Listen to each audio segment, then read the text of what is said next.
नमस्कार, मैं दीपक शर्मा। मेरे YouTube मंच पर आपका स्वागत है। दोस्तों, बिहार चुनाव के बारे में देश के बड़े बड़े न्यूज़ चैनल और बीजेपी का तंत्र जो कुछ दावे पिछले दिनों से कर रहा हो, पर सच्चाई यह है आज की तारीख में कि बिहार में कांटे की टक्कर है।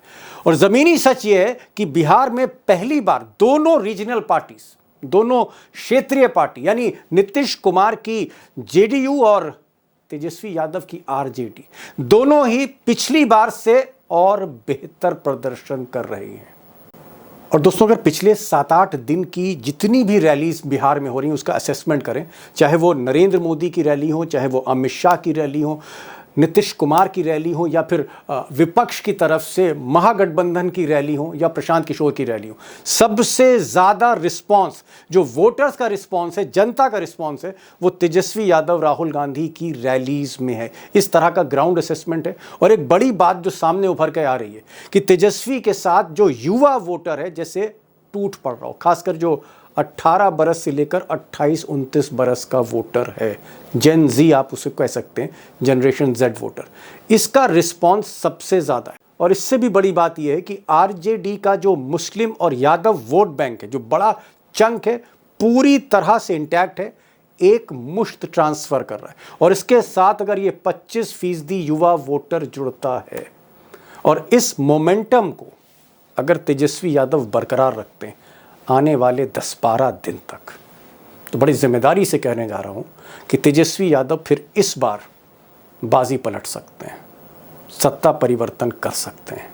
अब दोस्तों, आज की तारीख में बिहार में कौन आगे चल रहा है ये तस्वीर पूरी तरह से क्लियर करने जा रहा हूं इस वीडियो में। लेकिन सबसे पहले बात कर लेते हैं तेजस्वी यादव की, आरजेडी की बात कर लेते हैं, महागठबंधन की बात कर लेते हैं।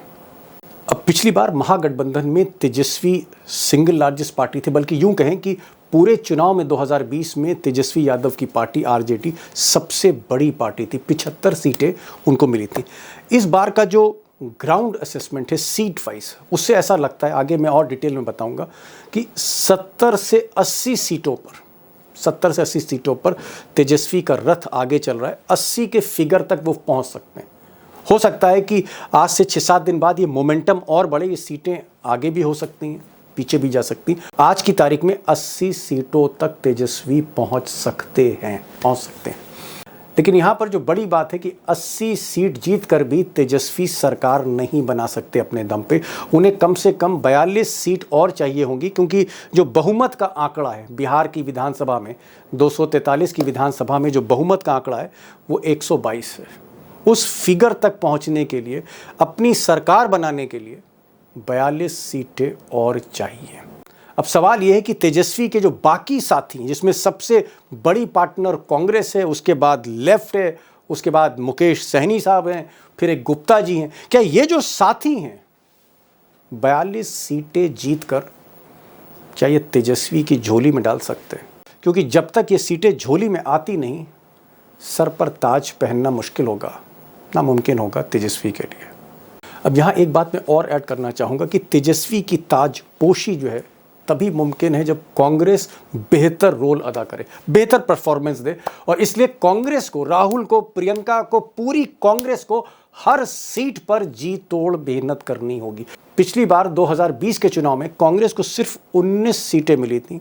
एक बड़ा झटका दिया था उन्होंने, आप कह सकते हैं, तेजस्वी यादव को। इस बार क्या कांग्रेस 19 से बढ़कर 25-30 सीट तक पहुंच सकती? और अगर 25-30 सीट तक कांग्रेस पहुंच रही है, फिर लेफ्ट पार्टी साथ में दे रही, छोटी पार्टियां साथ दे रही हैं तेजस्वी यादव का, तो फिर एक चीज़ तय मानिए कि 14 तारीख का दिन तेजस्वी के नाम हो सकता है।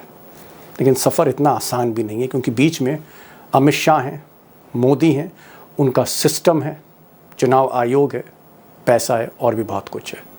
अब आज के इस वीडियो में मैं आपको ये तो बताने जा रहा हूँ कि तेजस्वी यादव किस पायदान पर खड़े हैं, नीतीश कहाँ पर खड़े हैं, कांग्रेस का क्या रोल रहेगा। लेकिन एक और प्लेयर हैं, प्रशांत किशोर जो नई पार्टी है उनकी, जन स्वराज पार्टी, 80 से ज़्यादा सीटों पर ठीक ठाक तरीके से लड़ रही है।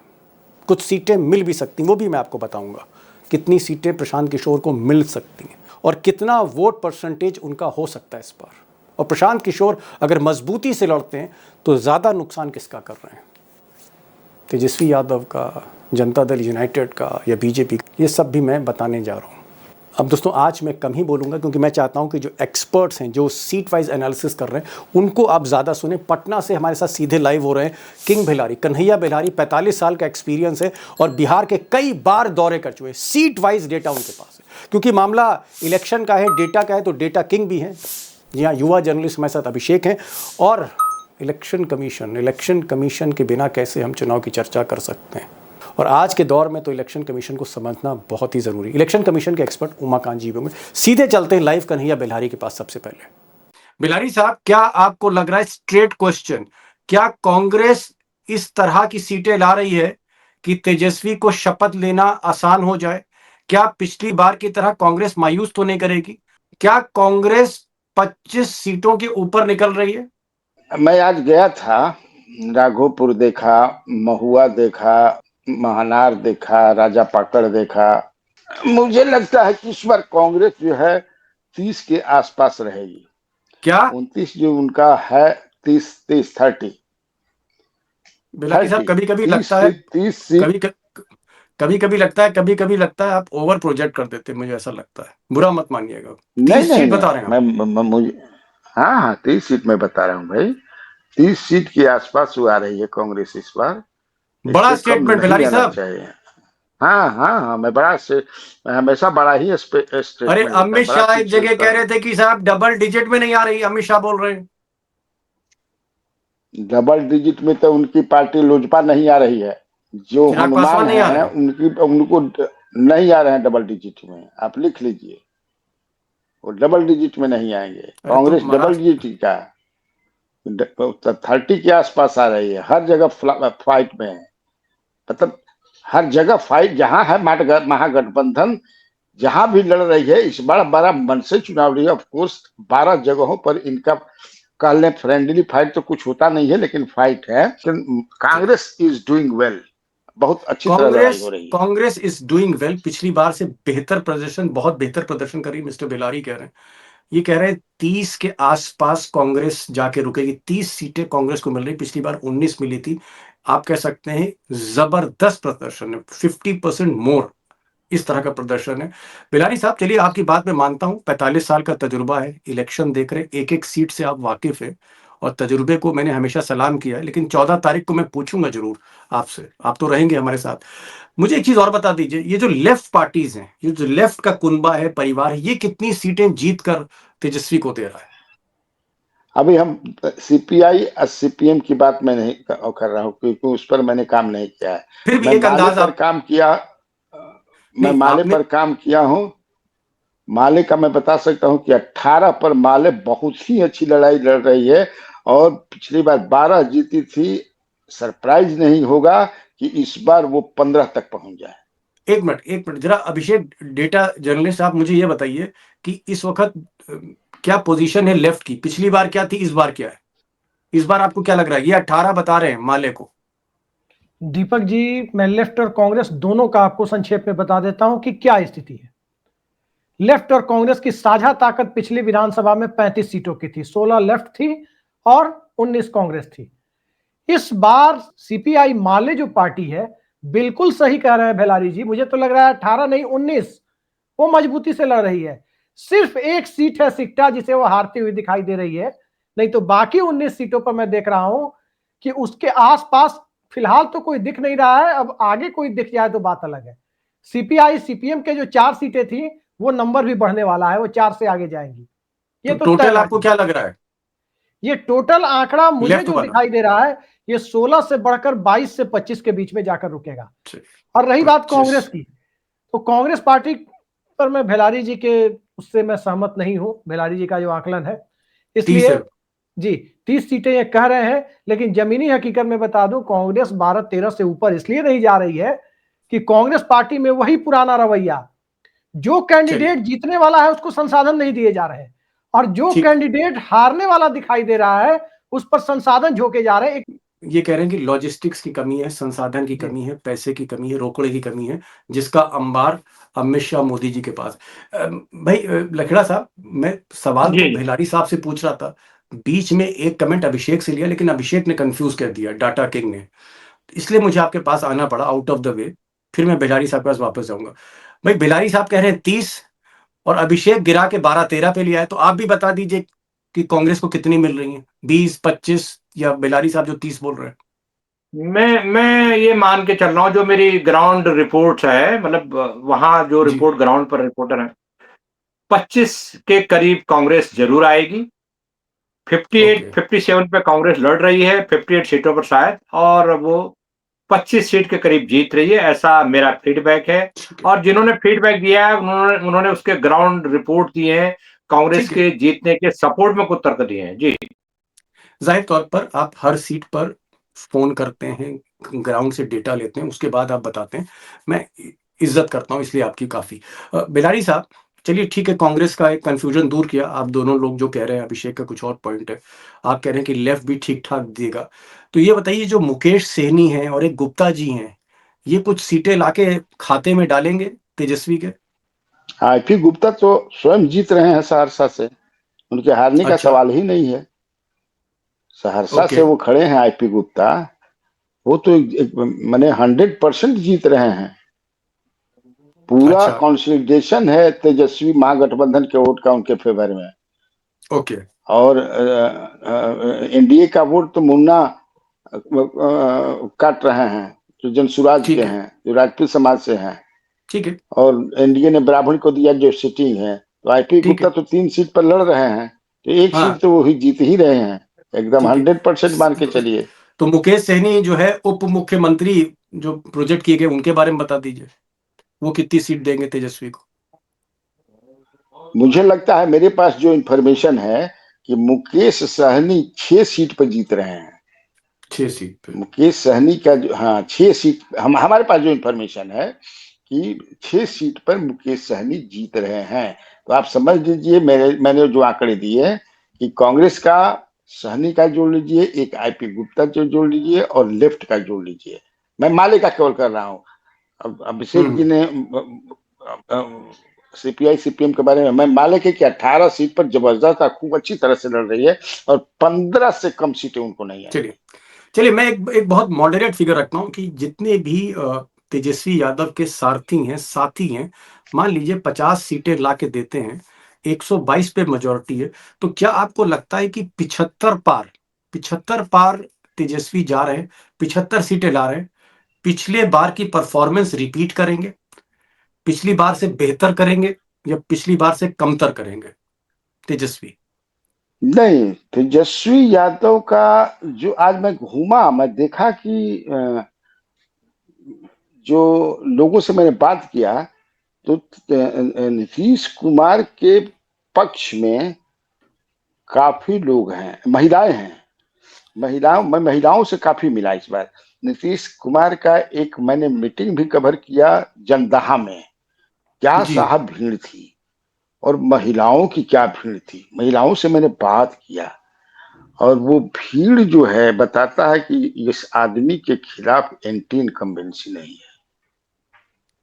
क्या तारीफ जी। कर रही थी महिलाएं।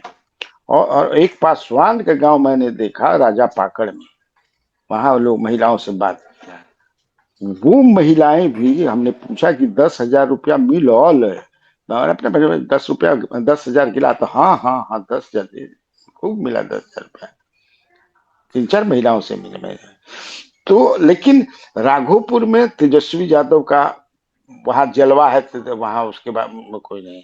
लेकिन बाकी जगह पर जो है, क्या मैं बता रहा हूं कि तेजस्वी वर्सेस नीतीश कुमार मुझे लगा, तेजस्वी वर्सेस नीतीश कुमार लगा, और बराबर बराबर की जो है लड़ाई है।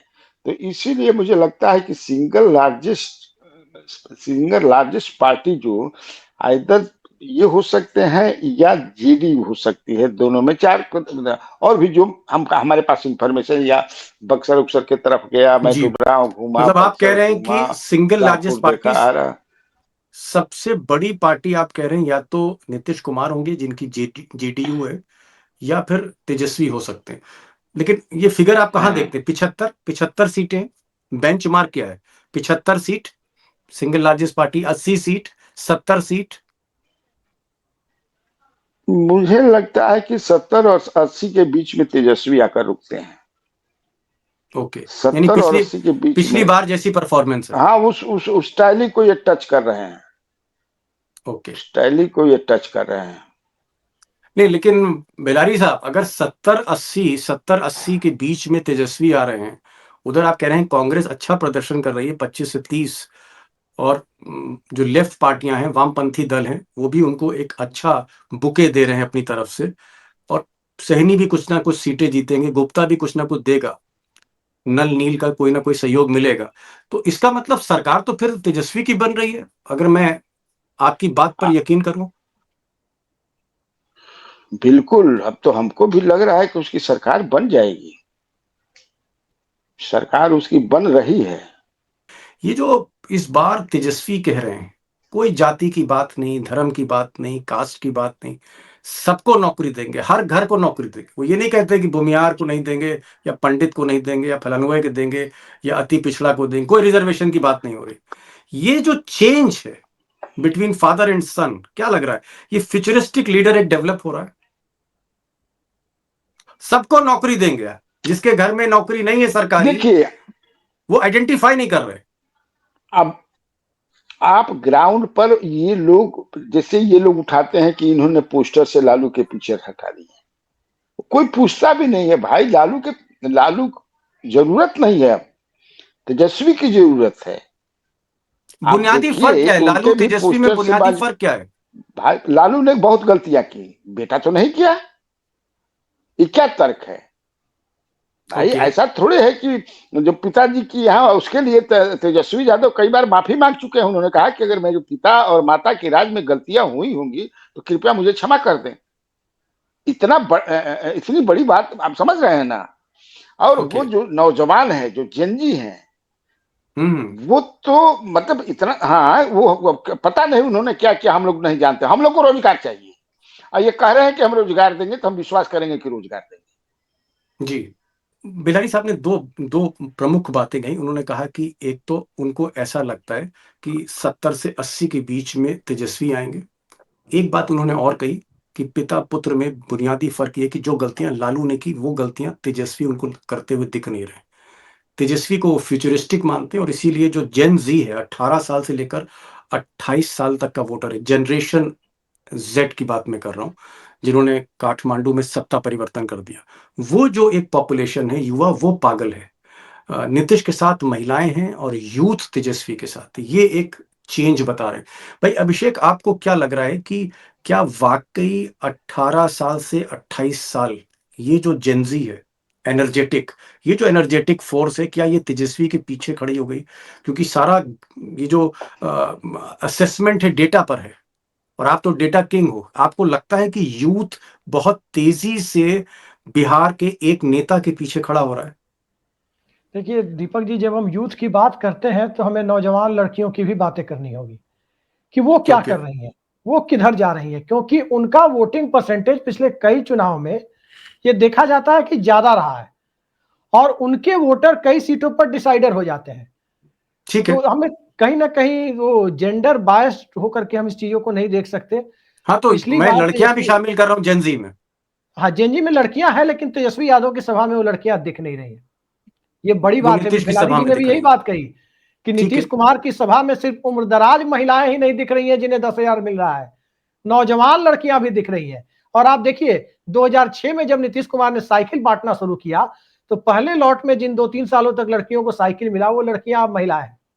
ठीक है। अब सवाल ये उठता है कि बिहार के अंदर जो महिलाओं का वोटिंग ट्रेंड है, अगर उनमें से 30% भी जेएनजी के अंदर से 30-35%, यानी एक तिहाई भी महिलाओं का, 18 से 28 के बीच के एक तिहाई वोटर को भी अगर महिलाओं में तेजस्वी यादव अपने साथ लेकर के गए, तो मैं मानता हूं कि 75 नहीं, वो 90 सीटों तक पहुंच रहे हैं। चलिए, ओके, लेकिन अगर वो ले जा पाने में कामयाब नहीं हुए, तो वो 60 सीटों तक सिमट रहे हैं। चलिए, समझ ये गया। मेरा मानना है। ये कह रहे हैं कि साहब बॉयज स्कूल जो है, बॉयज पटना बॉयज स्कूल उनके साथ तक रहा है, गर्ल्स स्कूल नहीं आ रहा है। को एजुकेशन अगर हो, नहीं लड़के और लड़कियां दोनों साथ हों तेजस्वी के, तो बात बन जाएगी, 90 तक पहुंच सकते हैं। मैं जरा लखड़ा साहब आपसे पूछना चाह रहा हूं क्या आपको लगता है कि तेजस्वी का रथ समय पे रफ्तार पकड़ रहा है और इस बार आपको चांसेस लगते हैं कि तेजस्वी सरकार बना सकते हैं? क्योंकि भाई कन्हैया साहब ने, बिहारी साहब ने तो साफ-साफ कह दिया है कि सरकार उनको बनते हुए दिख रही है और ये फील्ड से लौट कर आए हैं। आपका असेसमेंट क्या कह रहा है? Is Tejashwi close to forming a government? देखिए, पहला फेज का जो इलेक्शन है वो 6 तारीख को है और जी, आम तौर पर जब फेजेस के इलेक्शंस होते हैं तो हम मेरा ये अपना अनुभव है कि 2 फेज में खास तौर पर बिहार में हो रहा है, तो बिहार के पहले फेज के इलेक्शन का जो ट्रेंड होगा, उसका सीधा-सीधा इम्पैक्ट सेकंड फेज पर पड़ना तय है। अगर हवा निकल गई है कि तेजस्वी जीत रहे हैं, तो फिर ये आंधी में कहीं बचेंगे नहीं। अगर नीतीश कुमार लीड कर रहे हैं पहले फेज में कि साहब, तो भारतीय जनता पार्टी चारों खाने चित हो जाएगी और मैदान नीतीश मार लेंगे और उसके बाद जो बीजेपी का जो ये तिकड़मबाजी चल रही है वो अपने आप कहानी बंद हो जाएगी। लेकिन मुझे लग रहा है कि बिहार के लोग राष्ट्रीय चलिए, परिदृश्य, राष्ट्रीय राजनीति की दशा और दिशा के आधार पर भी वोट करेंगे और पहले फेज के जो 6 तारीख को जो वोट होगा, उस वोट के बाद हवा का रुख पता लगेगा, ठीक है। ऐसा मेरा मानना है। जी। ये कह रहे हैं कि 6 तारीख को जो पोलिंग ट्रेंड्स होंगे, वोटिंग का जो पैटर्न इमर्ज होके आएगा, क्योंकि एग्जिट पोल में भले ही वो आंकड़े सार्वजनिक ना किया जाए, लेकिन फीडबैक मिल जाता है पॉलिटिकल पार्टीज को, सेफोलॉजिस्ट को। 6 तारीख की शाम तक एक पिक्चर क्लियर होगी कि बिहार का चुनाव किस तरफ जा रहा है, ये वो कहना चाह रहे हैं। बिलारी साहब, लास्ट क्वेश्चन आपसे पूछ रहा हूँ। हमने आज खुलकर बात करी, तेजस्वी की बात करी, कांग्रेस की बात करी, और रोज हम लोग नीतीश और अमित शाह पर बात कर रहे थे। ऐसा लग रहा था कि कहीं बिलारी साहब आप थीसिस ही ना लिख दें हमारे इस शो में, अमित शाह और नीतीश कुमार की लड़ाई में। मेरा अब अंतिम सवाल आपसे ये है कि आपने कहा नीतीश भी अच्छा कर रहे हैं, आपने कहा कि भाई तेजस्वी भी अच्छा कर रहे हैं, प्रशांत किशोर कहाँ खड़े हैं? वो किसका वोट काट रहे हैं? प्रशांत किशोर तो एनडीए का वोट काट रहे हैं। कल जो मुझे देर रात फीडबैक मिला, मैं एकदम सरप्राइज हूँ और काफी मैं सरप्राइज हूँ। मुझे तो लग रहा है कि प्रशांत किशोर लगभग लगभग 10 सीटें जीत रहे हैं। ये मुझे सरप्राइज हुआ। मैं कल एक टीवी के शो में था, वहां कई पत्रकार मिले जो पूरा बिहार घूम रहे हैं, जिनके साथ मेरा इंटरेक्शन कल हुआ एक बड़े होटल में यहाँ पर। तो मैं जी, सुन करके मैं गॉट सरप्राइज कि रियली यस, आप लोग बैठना में, हम जो नहीं बैठा है, आप क्षेत्र में घूमिए। गजब की तो लड़ाई 10, वो आदमी लड़ रहा है। अरे तो बिलारी साहब 10 सीट लड़ रहा होगा तो 30 में नंबर 2 भी होगा, तो फिर बीजेपी को कितनी सीट का नुकसान कर रहे हैं? मैंने तो 2-3 बार कहा कि 34 सीट पर बीजेपी परेशान है उनसे। ओके, 34 सीट पर बीजेपी परेशान है कि हमको बहुत जोर शोर से ये परेशान कर रहे हैं 34 सीट्स पर। ये उनका जो सर्वे है, अंदरूनी सर्वे, वो उसके अनुसार मैं कह रहा हूँ 34 सीट पर वो ठीक। परेशान है। मैं एक लेटेस्ट आपको इंफॉर्मेशन की 10 सीट उन लोगों के, कम से कम 10 सीट जीत रहे हैं। प्रशांत किशोर एक बड़े फैक्टर के तौर पे इमर्ज हो रहे हैं। अगर 10 सीट प्रशांत किशोर जीत रहे हैं तो उनका वोट शेयर भी ऊपर जा रहा है, और कई ऐसी सीटें होंगी जहां वो रनर्स अप होंगे, नंबर 2 में होंगे, और इसका मतलब ये है कि बीजेपी को ज्यादा डैमेज करेंगे। 34 सीटें फंसी हैं और अमित शाह जाहिर तौर पे 6 तारीख से पहले इस मसले को जरूर सुलझाने की कोशिश करेंगे, जैसे भी वो मैनेज करते हैं। अभिषेक, समय बहुत कम है, 30 सेकंड है। आप ये मुझे सिर्फ बताइए कि प्रशांत किशोर क्या तेजस्वी के भी वोट काट रहे हैं या सिर्फ और सिर्फ, जैसा कि वो कह रहे हैं, एनडीए को नुकसान पहुंचा रहे हैं? देखिए दीपक जी, कल रात मुझे जो जानकारी मिली और बेहद विश्वस्त सूत्रों से जानकारी मिली, जो बिहार में जो लोग सर्वे कर रहे हैं वो एक टीम से नहीं, 2-3 टीमों से, जी। 80 से 82 सीटों पर प्रशांत किशोर की पार्टी 30,000 प्लस वोट ला रही है। अरे तीस बाप रे हजार बाप। से ज्यादा वोट 80 से 82 सीटों पर ला रही है।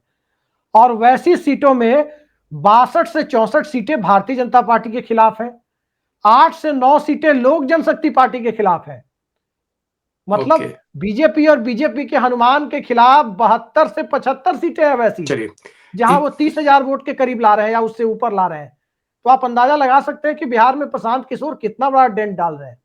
जी, मेजर डैम किसको झेलना पड़ेगा? स्वाभाविक है कि 80% तो भाजपा की सीटों पर वो 30,000 वोट ला रहे हैं, जैसा चलिए, सर्वे वालों ने मुझे बताया, ठीक। यदि उनके दावे सही है तो। 14 तारीख को लखेड़ा साहब, क्या प्रशांत किशोर भी एक फैक्टर होंगे? और प्रशांत किशोर आपको लग रहा है कहीं ना कहीं तेजस्वी की राह आसान कर रहे हैं, अमित शाह की राह मुश्किल कर रहे हैं? 30 सेकंड सर। प्रशांत किशोर सबकी राह को नुकसान पहुंचा रहे हैं, क्योंकि देखिए जो इस समय जो संसाधनों में पिछड़े हुए हैं वो अपोजिशन है, उनके पास संसाधन नहीं है, बड़ी मुश्किल से अपने कैंडिडेट को फाइट में ला रहे हैं। अगर उनके कैंडिडेट को नुकसान पहुंचा रहे हैं प्रशांत किशोर, तो अपोजिशन का भी नुकसान है। मेरा ये मानना है कि कमोबेश 50-60 वो बीजेपी का नुकसान पहुंचा रहे हैं, 40% वो अपोजिशन का नुकसान पहुंचा रहे हैं। लेकिन बिहार में प्रशांत किशोर एक बड़े फैक्टर रहेंगे। आने वाले एक दशक तक, कम से कम हम कहेंगे कि 10-15 साल तक प्रशांत किशोर की राजनीति बिहार की जन दशा और दिशा को बदलेगी, ऐसा मेरा मानना है। जी। मिस्टर भिलारी, लास्ट 20 सेकंड्स, क्या आपको लग रहा है कि इस युद्ध में एनडीए से आगे चल रहे हैं तेजस्वी, बीजेपी से आगे हैं, जेडीयू से आगे हैं तेजस्वी यादव, या पीछे हैं? देखिए, मैं ये अभी जो आपने सवाल पूछा उन लोगों से, अब तो ये चल रहा है कि अगर 10 सीट तक वो जीतेंगे और फ्रैक्चर्ड मैंडेट आया, हंग असेंबली हो गया, तो किसका साथ लेंगे? ओके। वो किधर जाएंगे? एनडीए के साथ जाएंगे कि महागठबंधन के साथ जाएंगे? इस पर चर्चा होने लगी है कि वो क्या करेंगे। कोई कहता है कि नहीं, अभी भी बहुत सारे लोगों को मानना है कि वो प्रधानमंत्री नरेंद्र मोदी के खास आदमी है। वो कभी भी राहुल गांधी उनको उन पर ट्रस्ट नहीं करते हैं, विश्वास नहीं करते हैं। राहुल गांधी कहते हैं कि ना, हम उन पर विश्वास नहीं करेंगे। ये बात लेकिन चर्चा होने सबसे लगी खास है। तो नीतीश कुमार के हैं भिलारी जी, वो तो कह भी चुके हैं। खैर खैर, मैं कहूंगा कि अगर आप देखें प्रशांत किशोर को, तो सभी के साथ रहें, जैसे सब्जी में आलू होता है, सबके साथ रहे। वो ममता बनर्जी के साथ रहे, केजरीवाल के साथ रहे, राहुल गांधी के साथ रहे, मोदी को तो उन्होंने लॉन्च किया ही था एक तरह से। और सबसे बड़ी बात है कि पॉलिटिकल उनका जो है राज तिलक सबसे पहले नीतीश कुमार ने किया था। क्या करते हैं प्रशांत किशोर, ये तो देखेंगे। अगर 10 सीट आ रहे सब्जी हो में सकता है 15 हो टमाटर, जाए। सब्जी में टमाटर।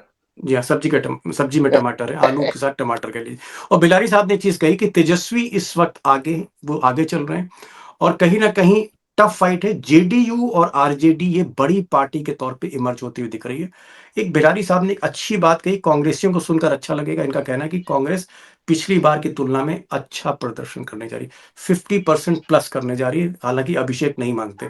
चलते चलते एक सवाल मुझे लग रहा है कि आखिर में मैं सोच रहा हूँ लखेड़ा साहब से पूछ ही लूं। लखेड़ा साहब, आज सेटिस्फाई हैं, तेजस्वी की सरकार बन रही है, या बीच में आप अमित शाह और मशीनों को लाना चाहते हैं?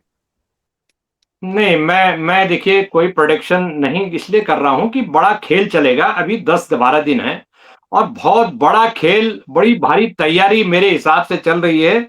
और किस तरह किसकी? से, अगर अरे भाई, किसकी इलेक्शन बहुत कमीशन बड़ी की तैयारी है? इलेक्शन कमीशन की बहुत बड़ी तैयारी चल रही है, और 10-12 आईएएस ऑफिसर, गुजरात के? आरएसएस के तमाम लोग, टेक्नोक्रेट्स, ये वहां डेरा जमाए हुए हैं। और इलेक्शन कमीशन ने देखो ना कि कोई सवालों के चलिए, जो गड़बड़ झाला बिहार में वोट काटे हैं, 70-70 हजार, 40-40 हजार वोट काटे एक ही कॉन्स्टिट्यूंसी से। तो ये मैंडेट, नेचुरल मैंडेट कैसे कह सकते हैं हम उसको? चलिए। जब लोगों को मतलब जो वैलिड वोटर हैं, जो भारत के नागरिक हैं, उनके पास पिछले 30 सालों से उन्होंने वोट डाला, 40 सालों से वोट डाला, इस बार बूथ पर जाएंगे उनका वोट ही नहीं है। तो हम चलिए। चर्चा कर रहे हैं कि ये जीतेगा वो जीतेगा, पता लगा वोट ही नहीं है जिनकी हम चर्चा कर रहे हैं। तो मुस्लिम चलिए। कम्युनिटी के बहुत बड़ी तादाद में वोट काटे गए हैं, ताकि वो वोट डालने ना जाए, बूथों पर ना जाए। तो ये जो हालत है, ये हालत मुझे लग रहा है कोई जांच का आश्वासन नहीं चलिए, हुआ कि कोई जांच की जाएगी। जी। हमारे इस डिबेट में भी आप कह सकते हैं तलवारें खिंची हुई हैं। बिलारी साहब लॉजिकली, इनपुट के साथ, फीडबैक के साथ बहुत सी बातें करते हैं। अ, उसके साथ हमारे जो data journalist Abhishek Kumar data के आधार पे बहुत सी चीजें प्रोजेक्ट करते हैं। दोनों लोग कहीं ना कहीं दिखाते हैं कि भाई आरजेडी जो है उस वक्त आगे, तेजस्वी यादव आगे चल रहे हैं।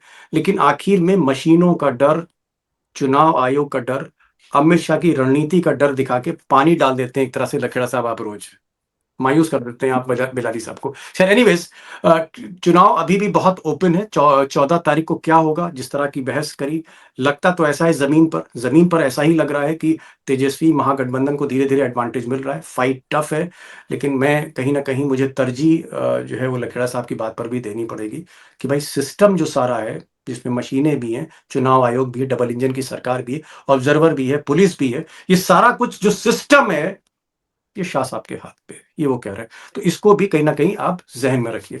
बहुत बहुत शुक्रिया बेलारी साहब, आप आए, पूरा आज आपने दिन भर दौरा किया, फिर भी समय निकाला, thank you so much. Thank you. लकड़ा साहब बहुत बहुत थैंक यू आपने, हालांकि आखिर में आप जो बोलते हैं बड़ा कड़वा बोलते हैं। और अभिषेक जी आपका भी बहुत बहुत शुक्रिया, thank you so much all of you.